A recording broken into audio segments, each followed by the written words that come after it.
একটা ঘটনা বলে দিস। আমরা সবাই জানি কোরআন শরীফের পর একটা কিতাব আমাদের এখানে তবলিগি নেশাব পড়া হয়। তবলিগি নেশাব ফজাইল আমাল যে ব্যক্তি লিখছেন জান্নাতুল বাকিতে এখন আরাম করতেছেন মদিনাতে। তার 80 বছর আগে আজকের থেকে ধরে নেন, তার পাসপোর্ট করার জন্য তার ছবির দরকার আছে। শেখ জাকারিয়া রহমতুল্লাহ আলাইহি হয় তাকে সাহারানপুরের কোন স্টুডিওতে নিয়ে হয়েছে, অথবা কোন ফটোগ্রাফারকে এখানে নিয়ে আসা হলো। হযরতকে বসাইছে, ফটোগ্রাফার ফটো দিবে। ওই সময় হযরতের শাগরিদ শেখুল হাদিসের শাগরিদ একটা চিরুনি নিয়ে আসছে। কি নিয়ে আসছে? চিরুনি নিয়ে আসছে। দাড়িতে চিরুনি করতেছে। হযরত জিজ্ঞেস করলেন, क्या कर रहे हो? কি করতেছো? বললেন, হযরত तस्वीर खिंचवाई जा रही है, जरा दिखने में अच्छा लगे। फोटो उठेছি তো দেখতে যেন সুন্দর লাগে, এই জন্য একটু কঙ্গি অথবা একটু চিরুনি দিয়ে ডিজাইন করতেছে। উনি বললেন, অপকর্তা মনে রাখবেন, রেকর্ড হতেছে। বললেন, শুনো, এটা হালাল মনে করে উঠেছে না, হারাম মনে করে উঠেছে, জরুরতের জন্য উঠেছে। আর হারামকে এহতরাম করা, সম্মান দেওয়া, ডিজাইন করে পাউডার মাউডার লাগাইয়ে ছবি তোলা, এটা কুফরি কুফরি কুফরি। বুঝা আসে না? বুঝা?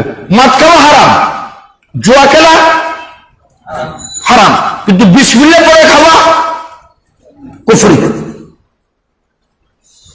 জিনা করা হারাম, কিন্তু স্ত্রীর সঙ্গে সহবাস করতে যে দোয়া পড়েন, নাউযুবিল্লাহ, দোয়া পড়ে যদি জিনা করেন ইসলাম থেকে খারিজ।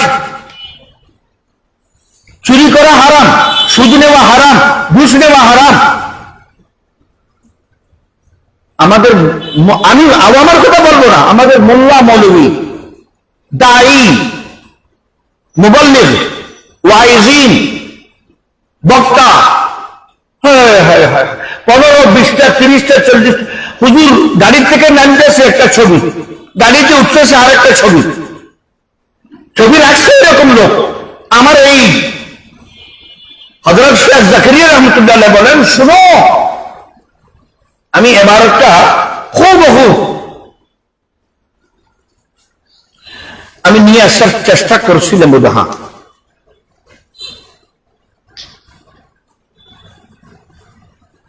हजरत खादिम ने कहा, जरा दाढ़ी का बाल ठीक कर रहा हूं ताकि तस्वीर अच्छी बने। अपने तो उर्दू सीखे नहीं। हजरत ने फरमाया, तस्वीर बनाना हराम है और हराम का एहतराम कुफ्र है।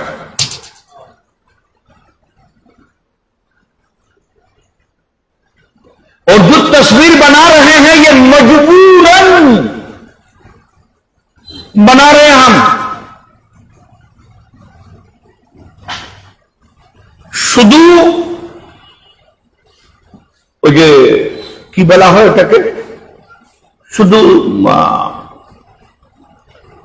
বিধান রক্ষা করার জন্য, না হয় সফর হবে না।